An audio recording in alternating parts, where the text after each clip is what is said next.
Good evening, everybody. Let me pull this this graphic off of here so you can see my face. My name is Todd Scholl. I am the lead learner at the SCEA Center for Educator Wellness and Learning. We call ourselves CEWL, and you can find everything that we're doing at CEWL at cool.us. That's CEWL.us. You can see it right here. So head on over to that website when you get a chance, bookmark it, and you'll see all the live streams that we do wind up on the CEWL website. And there's a lot of other resources, including a form on the homepage where you can request professional learning for your school or your district. So if you're interested in free professional learning opportunities and sessions, we can come out and do those sessions, and you can see the list of sessions that we do on our website. They're categorized under wellness and learning. So whatever you're interested in, reach out to us. We'll connect with you and set that up. One of the things that we feel is really important at CEWL, our mission is to improve the inner and outer lives of educators. So the inner part we do through like wellness initiatives. You may have seen recently a Cool Bites video that was put out yesterday by Audrey Kalianos, and she talks about how you can pack a healthy lunch in 10 minutes or less. We do mindfulness programs, including retreats. So we work on the inner lives, but we also believe that's really important while we're helping educators, get wellness initiatives, get connected to wellness resources. We also think it's really important to advocate for them and for their working conditions, for their wages. And so we take on issues that we think are really important at CEWL. And one of the things that the SCEA and CEWL does is we stand with educators to help them obtain those better working conditions and to talk about issues that are sometimes controversial and difficult. You may have noticed a program by Noreen Willis called Cool Schools, where we take on LGBTQ and intersectional issues. So this is what we're about. We are the only professional organization really standing up for these kind of issues and standing by educators. One thing that has come up recently, of course, is scazzle, our South Carolina Association of School Librarians. And there's been an issue, and I'm sure a lot of you have read about it, with the State Department sort of severing ties with them. And we believe it's really important for our association to stand by our school librarians, because they play a really vital role in our schools in South Carolina. And so what we thought we would do is to help clear the air and to help understand better what's going on with our school librarians is to bring on two of our state's leading school librarians who are members of scazzle, and that's Cassie Owens and Katherine Freligh. So I'm going to go ahead and bring them on now. Cassie, Katherine, how are you doing tonight? Doing well, thank you. Thank you for having me. Thank you for having us. Yes, thank you. This is a great opportunity.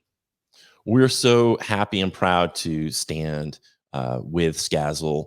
I think it would be a good, maybe a good thing to do, an opportunity to just sort of clear the air about what exactly has taken place, because I know people have read things, but you never really get the full story of what happened. So can one or both of you sort of explain what happened with it when it comes to the scazzle and the State Department and the sort of severing of ties there? Well, it's just basically what you said. The scazzle and the State Department, they've had a 50-year relationship, of just supporting and bringing to life so many wonderful initiatives to support reading and to support literacy in our state. And, just over the past couple of years, as censorship has just kind of bloomed in our school systems, the librarians have been, we've been advocates for keeping books in the schools. And unfortunately, there's just been I guess, the best way to say it is that we've just kind of disagreed on what that looks like, with the librarians standing up for the books and really for the students who are represented in the books. And so that relationship was dissolved. It was not something that, and Katherine, you jump in and you can speak, but it was not something that the librarians want it to happen. But it's just something that the State Department felt like that was a step they felt like they needed to take. And to me, and like I said, I don't try to speak for everyone, but to me, I just felt like that was a really hurtful thing because it happened without a conversation. I'm okay with people disagreeing with the way that I do things or with the way that, the librarians, stood up, but let's talk about it. There's a place that we can meet where it's not just let's dissolve the relationship. And so that was what was, I think, hurtful to me. I'm going to let Katherine jump in. I don't want to, like I said, speak for everyone. No, I absolutely echo your comments as well. I think one thing to also consider is the fact that, along with that 50-year relationship, and it was a collaborative relationship wherein the members of SCEA and leadership of SCEA had been working alongside the Department of Education in South Carolina, creating adept evaluation standards for our school librarians. And so we did a lot of work. A lot of our members put in a lot of time and a lot of effort, a lot of energy to create an evaluation framework that school librarians and teacher librarians across our state could be evaluated with. Because what we do is we are teachers, but we also have an entire collection that we're responsible for. We have programs, and there's a lot more that goes into it that we want to not only showcase, but also be evaluated on so that we can always learn and grow. So SCEA really did a lot of the legwork in creating a lot of that framework. So to have a partnership that not only provided professional development opportunities and that support system at the state level, we also now have all this work that we've done with really no support system left in place. As Cassie stated too, I think the thing that is probably the most shocking to all of us was that it was done with no conversation. It was done with very little notice. And I think that was the difficult part for most of us and most of our members. What is your understanding of the reasoning behind it? I've heard things about the teacher recruitment and retention task force and maybe some of the things that were said there. And I've also read things about like the association with is it AASL, the American Association of School Librarians, and maybe there's a thought that they've gone too progressive for some people's tastes. But can you sort of outline what you see as the reasoning that was given for this severing of ties? Yeah.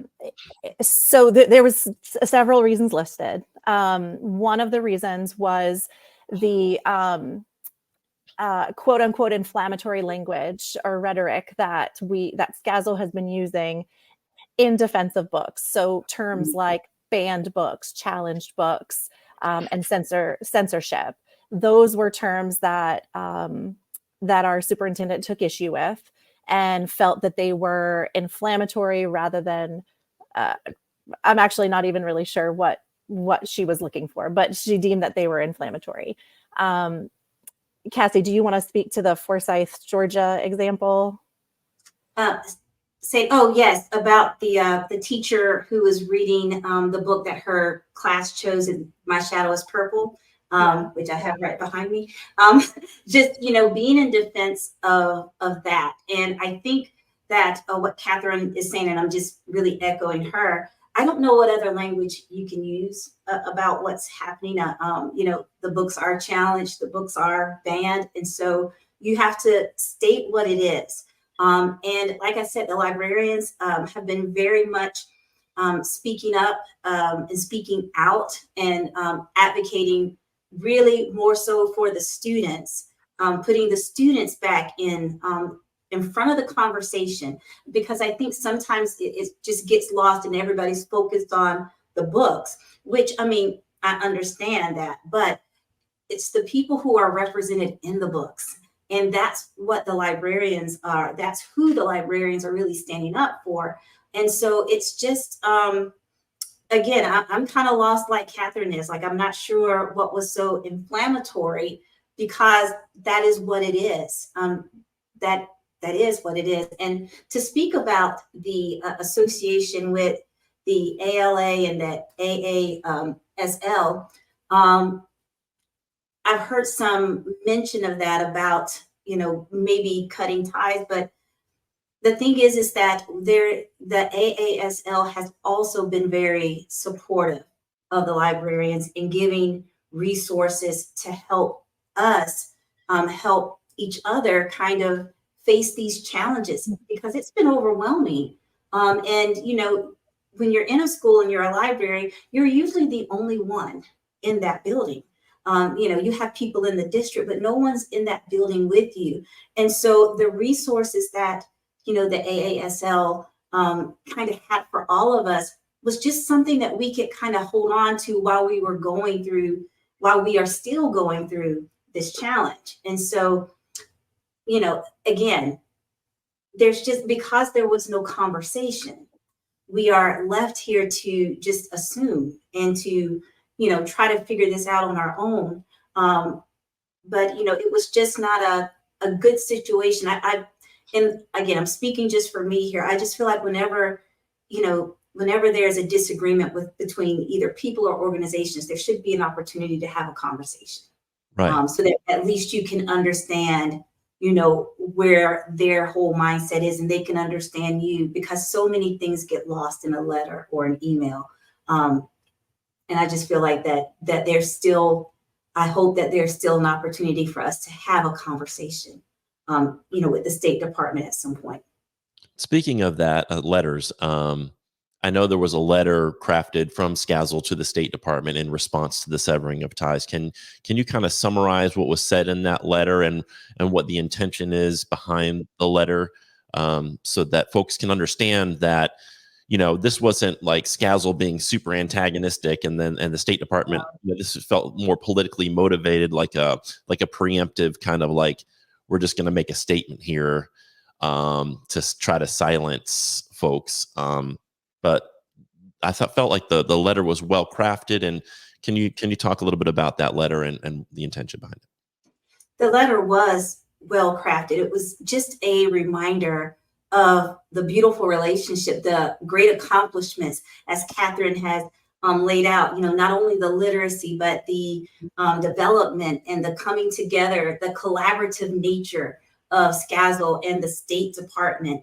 And, there was a tone of, let's sit down together. Let's try to figure this out. Let's see each other's point of view. When I read the letter, I was even more proud to be a member of scazzle. I loved the way that, again, it was just trying to find that middle ground, because at the end of the day, this severing is going to affect not only librarians, but it affects our students, it affects our communities. And we are thinking about, hey, how can we, mend this relationship so that we can go back to the business of providing that development for librarians, for providing those resources for our students in our community. Katherine, you want to jump in? Yeah, absolutely. I think that one of the things that speaks to that is in the letter from the superintendent. And I see so many folks being really, really supportive in the chat. So thank you for that. I'm loving seeing that pop up. But one of the things that seemed to be an instigating factor for this letter and this severing of ties was a case in Forsyth County, Georgia. And so scazzle came in and wrote a letter and advised our school boards. I believe it was addressed to the School Board Association for South Carolina, and advised that in this case in Georgia, which has, similar demographics sort of, that the very challenges and the very process that the whole school board went through created a hostile environment for students, an unsafe environment for students. And that turned into an entire federal case. So the idea was, let's look at what's happening across the country. Let's avoid that for not only just the sheer amount of work that, undergoing a case like that and investigation like that would put on us, but also for the safety of our students. We would never want to put our students across our state in the position of feeling unsafe. And that's what this case was about. And so the really impetus of the letter and was as advice, a cautionary tail, and just really like, let's look at this and let's not fall into the same trap. And unfortunately, that was seen as that wasn't taken well. Yeah, that wasn't taken well. Like it was seen as like an instigator, like, almost like a threat, which it definitely wasn't. It was not. We want what's best for our students. We want what's best for our school librarians across the state. We want what's best for our teachers, which is why we are fighting to collaborate with them. So it's truly, it's a heartbreaking thing. And really the letter that we wrote back, we left it as, please open up the lines of communication. Allow us to discuss. Let's work this out. And unfortunately, we have not heard back. Yeah. I want to talk about how this conversation is now often being framed, which is about supposedly empowering parents. And I'm a parent. I've had 2 children who've gone through public schools, a third one who's in 8th grade in Horry County. And I'm a parent who cares very much about, my kids and their education and what they're exposed to and that kind of thing. And I think that one of the things that maybe people don't quite understand is that parents are already empowered. Any parent who doesn't want their child to read a particular book, no one's going to force your kid, like in Clockwork Orange, to sit down and like read a book from the library. So if there are books that you don't like or you don't want your child to read, you can reach out to your school librarian and put a hold on those books, or just say, I don't want them to check out any books unless they have my permission. So parents are already empowered. So this feels kind of like a tempest in a teapot, it feels to me like an issue that has been kind of raised in 2023 to create this sort of like upheaval and anger and distrust of public schools and school librarians. And it's really a shame, because school librarians are working hard and trying to bring in like diverse books and trying to understand we're in a democracy. Not everybody's going to agree on where the lines are drawn. Not everybody's going to agree on which books should be in or out of the library. And so we have to kind of go by certain guidelines, and you all are professionally trained to do that. And then there can be parents who can come in and make challenges on books, and we can discuss that. But this has turned into a culture war where now school librarians are targeted, whether it's through FOIA requests, through your emails, or through intimidation tactics on social media, and calling you groomers and indoctrinators, and that like there's automatic assumption that if a book's in the library that they don't agree with, that you're somehow trying to indoctrinate kids or groom kids, whatever fantasy idea they have, which is so detrimental to the profession, because it's already, being in education is already hard and stressful enough. It's a wonderful profession. I'm sure you love what you do. But when you add in this sort of like ginned up controversy that doesn't really need to be there, it just adds a weight. And I feel like you all were trying to articulate that, and then they slap your hand for just saying, hey, look, this is not helpful. This isn't helping anybody. It's not helping parents. It's not helping teachers, and not helping students at all, for us to have this sort of fake controversy. So can you talk about that a little bit? I don't want to take up all the air here. No, you're good. You're definitely right. There's been this, like parents versus educators scenario set up, which is definitely not the case. Every educator knows that you work with your parents. You have to. We're a partnership. It's always been a partnership. We have the same goal. Educators and parents, we have the same goal. We want to see students be successful. We want to see them ready, to go out into the world and be global citizens and be able to, meet people and talk to people and interact with people. And just, those are the things that we want. And it's so frustrating to see this whole narrative shift, where it's like, you got to watch out for the teachers. You got to watch out for the librarians. You got to watch out for these people. They don't want you, in the school. And that's never been the case. Never been the case. Not most, but a lot of the the people in scazzle are parents. They are parents. And so, of course, they have a stake in what happens, in the schools. I mean, the idea that, we would not want parental support is ludicrous to me. In my school, we invite parents in all the time. There are so many opportunities, and I know I'm not the only school that does that. I mean, there are so many opportunities. There's so many channels of communication. There's so many ways to get involved. And so to have this conversation that keeps playing out over and over again, that they don't want you in the schools. They don't want you to participate. They're trying to indoctrinate, your students. And if you've ever been in a middle school or a high school, that would, be almost laughable, because, these kids have their own minds and their own thoughts and their own feelings. And what we are doing is really just reflecting the world. Like, that's all that's out there, realistic fiction and news and nonfiction. We've got to, let students experience that at the right, in the right way, at the right level, and making sure that everything is something that they can understand and comprehend. But it's never been a case where parents have no say so. I can't imagine a time when parents will not have a say so in what happens with their students' education or what books they want to read. Every teacher I know, and I'm going to let Katherine jump in, is so accommodating. If their class is reading a book and the parent is opposed to the book, we find an alternative book.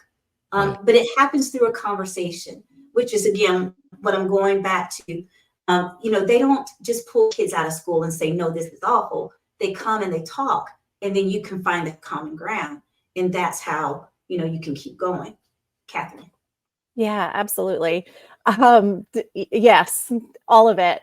I think that we as teacher librarians, we work so hard to ensure that there is choice for our students, that they have that, first of all, that all of our students are represented in our libraries, in the books that they see, in the books that they read, and the pictures on the front, and all of it. All of our students deserve to be seen.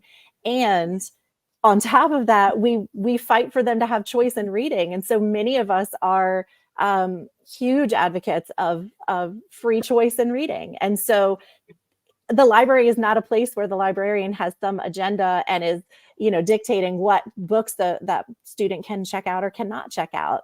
That is a student choice. And as a matter of fact, I often, have heard stories and of teachers saying, well, that's not on that student's level, and we want to make sure they get books on their level. And that's absolutely true. And they are trying to grow them as readers.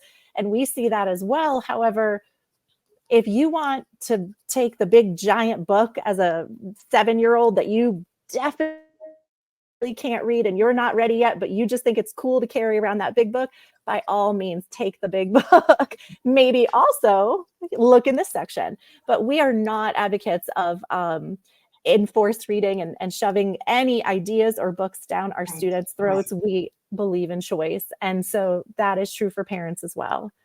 Yes. Right. So, I think about, like, living in a democracy. I've got, I don't know, like 1,200 kids at my daughter's middle school, and my values and what I'm okay with her reading is going to look different from another parent. And trying to, kind of thread the needle of, like, okay, what books are we going to allow in the library, and where do we draw the line?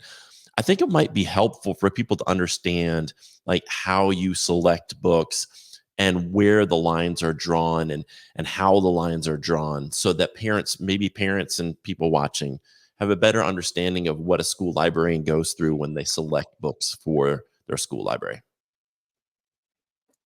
Yeah, we so if you don't mind me jumping in, all of our districts, we have school selection guidelines, and so our goal is to build a collection, again, that does a variety of things, but typically, first and foremost, is appropriate for the school community. And then after that, we're looking at curriculum. can we support curriculum with the books and materials that are in our spaces? And then we're looking at student choice. So what kinds of books do our students like to read? What kinds of things would they want to see on the shelves? After that we would debate about this all day, by the way, in what order this should go in, but it's definitely not, I'm not saying it is in order, but and after that would certainly be any special interest or anything that our students are interested in. And then we want to make sure that across the board, all of our students are being represented, and we're doing meaningful and intentional diversity audits, and we're making sure that all of our students are represented. So we have guidelines that our districts put in effect. We sometimes have guidelines that our administrators give us as well. And then we follow the policies and guidelines of the AASL, the American Association of School Librarians. Absolutely. And I'm so glad that you mentioned that the students in my school, my students know that they can come to me and say, Ms. Moore, have you heard about this book? And and you kind of go through there and they give me suggestions. And yes, you look at a lot of the professional reviews that come out, and you read those reviews, and then you put them, against, each other. Something that I do because I love to read, and I actually read a lot of what I put on the shelf. I want to know what's on my shelves. I want to know the stories. And so it's nothing for me to bring home on any given weekend 10 to 15 books. And yes, I will sit and read them, partly because I have no other life, but also because I enjoy reading, and I want to know what's on my shelves. I make it a point to touch pretty much every book on my shelf. And, I just did that with the nonfiction. And at the end of last year, I did that with the fiction. And now I've got some new books coming in. So I'm about to do it again. I like to know what's on my shelves. I talk to my teachers, and I ask them, where are the holes in the curriculum? Where are the holes in our timeline? What do you need? Tell me what I can order for you. And we just have this wonderful conversation. But everything Katherine said is correct. We follow these guidelines. So it's not just, this random, let me just get whatever I want to get. There are guidelines that we follow. We are intentionally diverse, intentionally representative, because we do want every student to see themselves and others in our books. Yeah. I've tried to have conversations with some folks from Moms for Liberty and some other groups that are kind of leading these efforts, and they'll say things like, "We're not trying to ban books; we're just trying to make sure that they're age appropriate or whatever." Let's kind of steel man their side for a second and just play devil's advocate. What are some of the concerns that maybe they have that maybe are there any concerns that they have that maybe we ought to be taking into consideration? I mean, just trying to give them any kind of benefit of the doubt here. What are some things that maybe we do need to look at? Or are there any issues? Well, if you don't mind me jumping in, so this may answer your question. And absolutely, I think it's important to hear the other side. And I just recently tried to do that, and I was not able to. However, if you look at the books that are being challenged, and you look at the books that are the topics of these conversations, an overwhelming majority, and I'm talking 40 to 60% of the books, are those that represent marginalized communities. So you have books about people from the LGBTQIA community. You have books about Black and Brown and Indigenous people of color. Those are the books that are being challenged. So to answer your question, it seems as if those are the books that I have a problem with. To go back to your previous question as well, the selection guidelines require that we read professional review sources, and these are not partisan websites. These are not Amazon or Goodreads. These are professional review sources with staff people that are reviewing these books. And we say all the time, not every book is not for every reader. And it's okay for you not to like a book. It's okay for you not to connect with the book. I have, as an adult, I've had to get used to not finishing a book that I'm not super into. So the selection guidelines require that we look at reviews, that we look at the age level that you're discussing, and the publishers typically will come up with a interest level and a reading level that helps us guide some of our decisions. And so that's kind of how it works. However, like I said, the overwhelming majority of books that are on these challenge lists are people who don't typically look like the people who are challenging them. Oh, you just said it. You said it. Conversation over. We can just cut everything from here on, because that's exactly it. Also, and Todd, you know this. The last time I was talking about some books that were banned, they were picture books, and there was and I have picture books in my middle school library because everybody loves a good picture book, and these are some beautiful, beautiful books. And the ones that were really being challenged are, like you said, they were about other cultures. They were about, people who don't look like the people who are challenging the books. And that was something that really broke my heart, because they were picture books and they had these wonderful, beautiful children of all cultures and ethnicities represented. And I was just shocked that they were absolutely banned. When I'm choosing books for my library, and I'm so glad that you brought this up, I do look at the interest age and the reading, level and the reading age. And quite often, those are the books that I read myself. I know my community. I really know my school community, and I'm so grateful. And I have good conversations with the administrators in my building, so I have a good pulse of what can be in our library. And I don't do self-censoring myself. Like, I don't make a decision like I'm good with this, though everybody is good with this, or I'm not good with this. But I really just talk to other people. I don't try to keep that decision just on me. I will go and talk to my principal. I'll go and talk to my guidance counselors. I'll talk to the other teachers in the building, and I'll say, what are your thoughts? This is the book. This is what I'm thinking about. This is what, I think that the students would like. And I get input from other people, but I also get input from some students. I just ask them, like, what do you think about this? And what do you, how would you feel about this book? And so, Moms for Liberty, using the age appropriate argument. I don't know. I think it's like Katherine said, I think it's more about the diversity and not wanting to come right out and say it's about the diversity. And so we come back out and say something about the age. Right. I think an indication of that, I'm so sorry. Go ahead, Katherine. Well, I think an indication of that, and something that really backs that up, is the fact that, and I don't remember the exact numbers and I don't want to misquote, but it's something like 9 in 10 of the book challenges are, it's one person challenging multiple books. So Right. it's not just that my child brought home a book and I'm uncomfortable about it and I want to have that conversation with the librarian. We can do that all day long. We can go through a formal review process and a challenge process. And if a parent has a legitimate concern, absolutely, we are all ears. But if it's the same 100 titles or so, 93 to 100 titles, or so that keep coming up by a very small group of people, I'm sorry, but you have not read through all of those titles. And if you have, you've read them with the wrong framework or with the wrong lens, because you're not reading them as our diverse student population.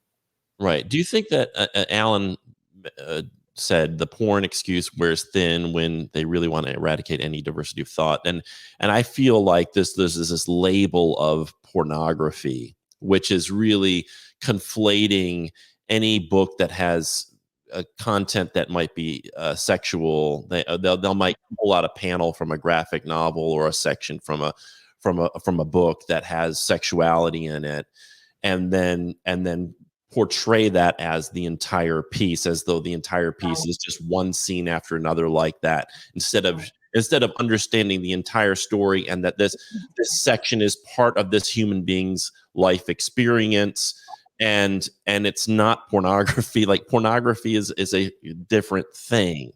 And the thing for me, it's like, you know, there's violence as well. So there's books with violence, like, you know, Romeo and Juliet, which I read when I was in school, and has, you know, basically suicide in it, and like, you know, like, I mean, and violence. And so like what offends one person might not offend another. And I think that there's this labeling of pornography to immediately say this is justification for banning this book. What are your thoughts about this labeling of books as pornographic? What that Alan brought up? Well, it's just, I think that, again, what you said, like if you take out this one part of a story and you dissect it from this huge, life experience, it's just wrong. It's so wrong to do that. And it's so inaccurate.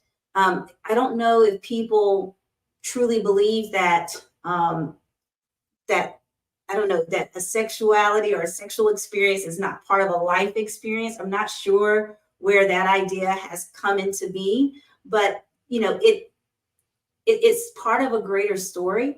And in the context of the story, it makes sense. But when you just pull something out and analyze it by itself, then you don't get the whole meaning of it. You don't get the full weight of it. You don't get the scope of what the author is trying to explain. And, that happens a lot in some of the books that we're seeing at the high school level. These books are being pulled or are being challenged because of that. And I almost think to myself, did these people go through high school? Did they not, go through high school? And don't they remember like these feelings and emotions and all these things? And I read a book that was on the challenge list for that reason. And I thought to myself, if this person had read it to the end, they would have really had a better understanding, because it's just this one, it wasn't even a whole page, right? But oh my goodness, that story at the end, the story, like the ending of the book, how it justified that one page. And I felt like if they read it all the way through, they would not be challenging this book, right? Because it really gave a message of maybe you weren't ready for this at this time. And I thought, this is the wrong book, in my opinion. Like, why challenge this when it's giving the whole picture of what that's like to have that kind of a relationship, when you're in school or, in early college. And so it just kind of floors me how sometimes people will just kind of take apart one thing just to make a point without looking at the whole story, looking at that one scene in context. Right. So yeah, that's such an interesting thing. So those instances where you have a thing that happens and then later you're like, darn, I should have said. Well, I had that recently, and I went to, as I said earlier, I tried to go to a Moms for Liberty meeting, and I went as a silent observer. I had no intention of any activism. And long story short, before it started, I was asked to leave and was not able to stay. And so what I was told was that members of the LGBTQ community had infiltrated their meetings previously and taken what they were saying out of context and even leaked it to the news, if I could believe that. And that's why I was being asked to leave. So I'm in the car on the way home and I was like, took your meeting out of context, kind of like you take parts of our book as out of context. And yes. I was like, why didn't I think of that? But I do want to speak to, there is a House bill, it's H 3706, and it speaks to this. And what they are looking to do is, right now, books can be evaluated on literary merit and as a whole. And if this legislation is enacted, we will no longer be able to do that. And you could take any portion of a book and deem it as pornographic, obscene, sexually explicit, and therefore the book has a could be challenged. And so there is legislation right now. There's two other bills that are very similar to 3706, and it's really scary because it takes it really takes our expertise right off the table. It takes a lot of books that, I mean, when you look at those books, you know, classic books that have been challenged throughout the years, none of those would have made it through. And it really just severs any opportunity for a parent to have a conversation with a librarian and go through that challenge process. Like I said earlier, it's not a big deal. Well, it is a big deal, but it's not, we can handle individual challenges. But one person coming up with 100 books is just not reasonable. It's not okay. Yeah. Yeah, I was. It's not even accurate, because that one person reading all 100 of those books and finding something, I find that really difficult to believe. Right. I went to see the movie Oppenheimer, and there's, it's like a 2.5, 3 hour movie, and there's one small scene of sexuality in it. And I think it's an important part of the story because it humanizes who Oppenheimer was. But if you pull that out and you show people, hey, this is what Oppenheimer's about, and it's a porn movie, it's really, really unfair to the whole thing, which is a really important film documenting the history of the creation of the nuclear bomb and what happened to this man Oppenheimer. And I feel like that's kind of what's happening, is these books that are being chosen that are really rich and important stories, telling a very human a tale of somebody's humanity, and part of that being their sexuality. Right. I think it's so dishonest and awful to portray a book as pornographic because it has pieces of that in there, when the entire text is not about some prurient sexual fantasy thing. It's about telling the true story of what humans go through, and part of what humanity goes through is violent. There's murder, there's suicide, there's there's racism, there's sexism, there's a lot of horrible things that happen and good things that happen, and there's sexuality, and all of that's an important part of the human story. And to sit there and say, I'm going to go in, and because I don't like it, I want to keep everybody else's children from being able to read it. Really, that's what's so interesting to me, is to call yourself that you're for liberty, or you're a person who's for liberty, but you already have liberty. Your kids don't have to read those books.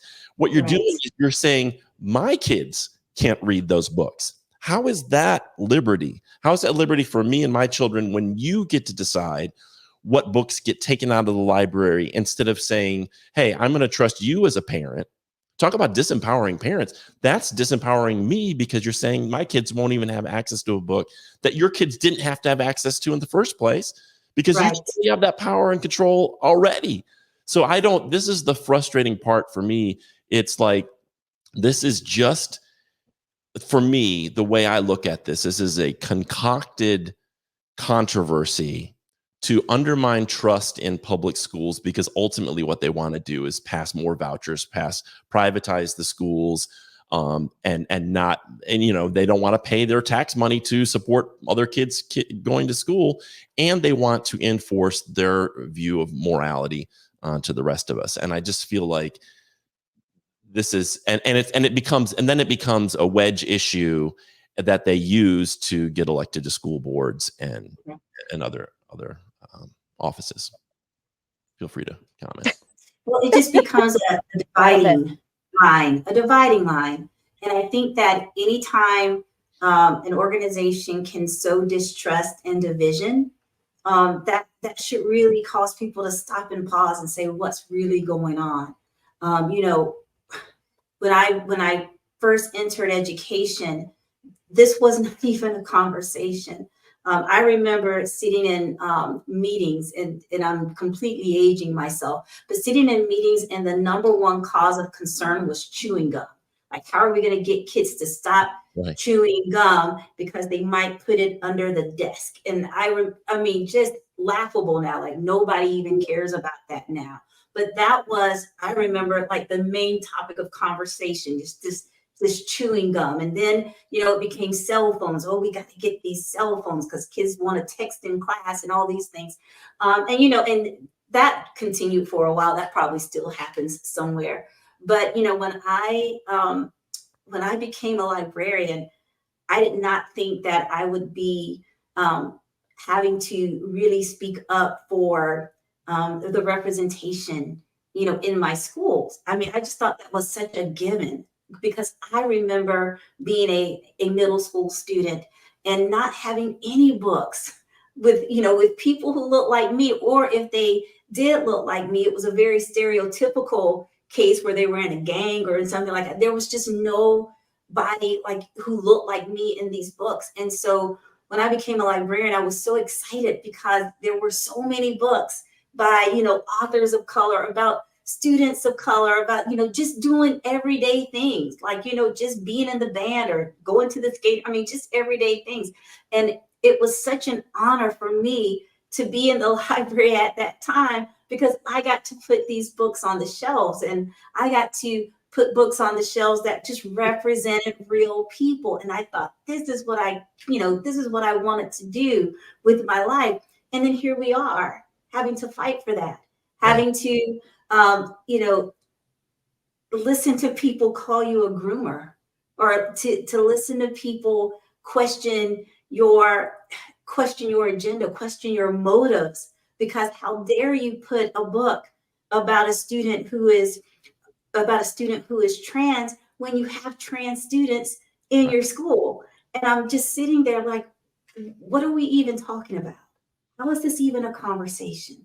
And it's so hurtful, and it's just hard for me to understand the point of view of how did we get here? Why are we still here? Why are we still talking about these books being on the shelves when we know that we have those people in our schools, and not in our schools, in our communities, and there's nothing wrong with that.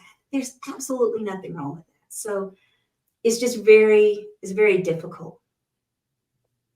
I really did think that I'm in my 6th year of being a teacher librarian, previously a classroom teacher. And I really did think that my biggest struggle was going to be getting my students to read. I had no idea that my biggest struggle was going to be keeping my books on my shelves. And that's not okay. It really isn't, especially when I teach early childhood. The fact that multiple books on my shelves have been challenged is crazy, because as Cassie said earlier, these are picture books. When my students are able to bring up a book and show Miss Freligh, look, she looks just like me. That is literally what we want for every one of our students. I want my own children to get that experience. It's easier for them to get that experience, however. And so I really did think it was going to be motivating students to read, making sure we get our books back. No, we're literally fighting allegations of sexual grooming. And in an environment where we're having a difficult time recruiting and retaining educators, Tamara Cox, a shout out to Tamara, who's been fighting this fight for a long time. She said that it was the number 3 critical needs area in the state of South Carolina. In that context, to add this really unnecessary weight. It's one thing to say we're going to have book challenges because they're public schools. We have a right to have a conversation around that. But this idea that we are going to brand librarians as groomers and indoctrinators and all this other awful stuff. And Cindy mentioned that's like, it really is borderline, if not totally slander or I mean, she mentioned, said, please sue them for defamation. I mean, it really is defaming your character. And they're just getting up early, trying to go in and help kids, learn to love reading and provide a safe space and a diverse collection so that everybody can tap into books that they want to read and learn to love reading and become better readers. I mean, that's really what it's all about, right? And you're having to fight this battle like this Don Quixote, like windmill, like this isn't even, what are we fighting like here? This is fantasy culture war, and you shouldn't have to be fighting that for that, but here we are. So my question to you is, what can those who are allied with you, who want to support you, what can we do to help and support you? What would be the most helpful thing that we can do? I think one really easy and quick thing you can do is reach out to your school and teacher librarians. Just reach out to them and voice your support. Voice your support by email, in social media. Just allow them to see that there are people out there supporting what we do.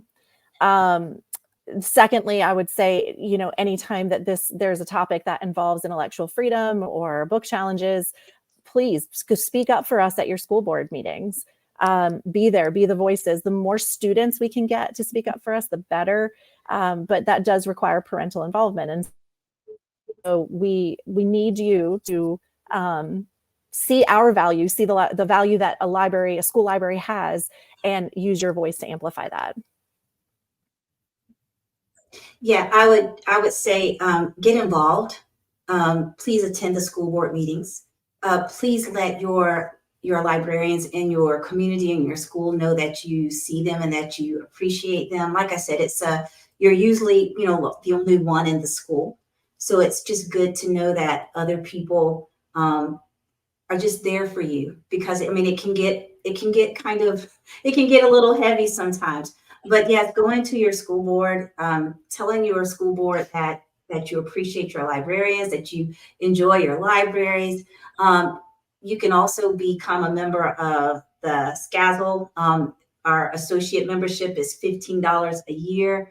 But I talked to some people on Tuesday, and I said, just go to your school board meetings. Just let them see that you're concerned about what's happening.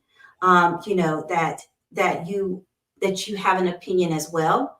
Because Todd, you said something earlier. There's a small group of people who are really pushing these bans and these challenges. They're just making a lot of noise, that small group of people. And, things happen when people choose to be silent. And when people say, well, you know what, I'm not going to get involved, or, I'm not political, or I'm just not. No, that time has come and gone. We have got to get into this conversation. Right. We have got to step up, and we've got to say, you know what, we're not okay with how this is playing out. We're not okay that our librarians had their relationship severed with the State Department. We're not okay that, that these things are happening. Call those elected officials, call those, the people who, and when I say elected officials, I am talking about board members. They are elected. Call those people who are elected, that you elected, and say, I'm not okay with the way things are going, and this is what I want to say to you. Or send an email, send a message. But that time for just saying, you know what, it's not my fight, it's not my problem, I'm just not going to be involved, that can't be. That can't be, because we're letting a small group of people dictate a whole lot of things that are affecting everyone. And I feel like right now we need to just really get involved, get engaged, be advocates. All of us, we have got to all step into this conversation. Absolutely. And as I said earlier, there are a couple of bills that are coming down the pipeline. And so please stay tuned to Scazzle. We have a great partnership that we're Scazzle is one of the founding members of Freedom to Read here in South Carolina. And so look that group up on Facebook. I see Defense of Democracy here in the chat. So look up these groups, because we have letter templates you can use. You can send to your legislators. You can send to your school board members. We will be posting fact sheets for, legislative fact sheets for some of the bills that are coming up. So reach out and become informed. And then, as Cassie said, you cannot stay silent. You need to, we need you. And more than that, our students need you, because what's coming up, the access they have is being limited, and it's not okay. We're not okay with it. And so we need all the help we can get. Absolutely.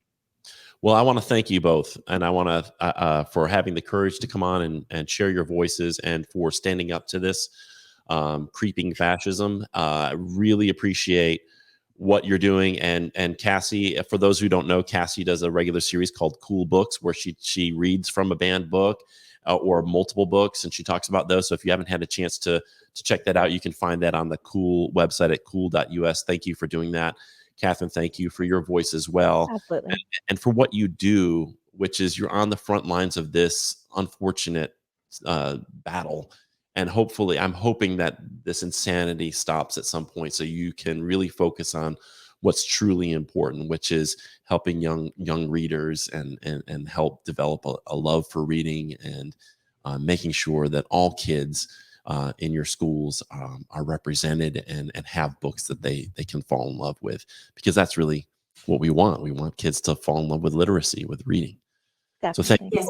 So Todd, thank you. Thank Cool. Thank the SCEA for standing in solidarity, for amplifying our voices, for just always just being there. I absolutely love Cool, and I love the SCEA, and I just sincerely appreciate all of you. The second this happened, I received emails and phone calls, and you created the I Stand with SCASL, and that was just beautiful. I love to go on social media and see all the pink profiles, because I know that they're in solidarity. So it really does help when I'm having a tough day to just open it up and I'm like, I'm not standing by myself. So I sincerely appreciate that. Thank you so much for everything you all do. All right. That was Katherine Freligh and Cassie Owens Moore. I want to thank everybody who tuned in tonight, and I want to just share a couple of the closing thoughts.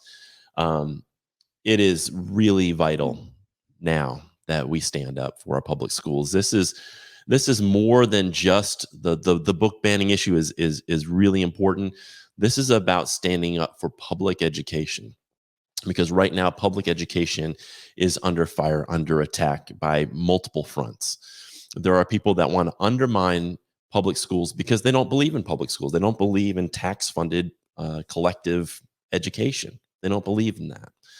And so they're doing everything they can to undermine the public trust in that institution. And public schools are essential for our democracy. Public schools are a huge pillar of our democracy. And if we want our democracy to have a chance at surviving, we have to support our public schools. And that's why I'm so proud to be a member of the South Carolina Education Association and the National Education Association.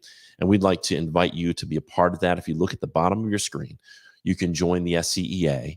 And when you do, you're joining the NEA. You can go to jointhescea.org, or you can text the word join to 48744. If you don't want to join, but you'd like to learn more about the SCEA, you can go to the scea.org/YRO. And of course, you'll be able to find this live stream probably tomorrow or early next week on the Cool website at cool.us, along with all the other live streams that we do and information and advocacy efforts that we have going on. You can learn more about the SCEA's events at the scea.org/events. And you can join Scazzle. I did. It's only $15 if you're like an associate member. Scazzle.net/join-us. And last but not least, this is really important. We have to vote. We have to be registered to vote. If you're not currently registered to vote, please go do that. If you're 18 or older and you're in South Carolina, go to scvotes.gov. Please make sure you're registered to vote. Ask your neighbors, ask your coworkers if they're registered. We have to get registered to vote. And we've got to vote for the people that are going to stand up for democracy, stand up for our public schools. I want to thank everybody who tuned in tonight. So many people, Emily, Alan, Morris, thank you so much for tuning in. Cindy, Fisk, appreciate it. Bronwyn, I'm not sure if I got your name correctly, but Bronwyn, thank you for tuning in. Jill Justice, Sue Sanders, Shree Liston, Elizabeth, Yelena, so many people. Tamara Cox, who's been just doing an amazing job and who's been on live streams before. Thank you, Tamara, for all that you're doing. Elizabeth, thanks to everybody for tuning in. We really appreciate you checking us out, and we hope that you will. One of the best things you can do for us is to like this stuff, comment on it, share it, and that's how you can support this work. Spread this message. Let's stand up. We don't have to take this anymore. We can stand up together collectively and have a strong voice and push back against this nonsense and protect our public schools. And I hope that you will make a strong effort to do that. And you can do that with us in our union at the SCEA. Thank you for tuning in. See you on the next live stream. Have an awesome weekend, everybody. Bye.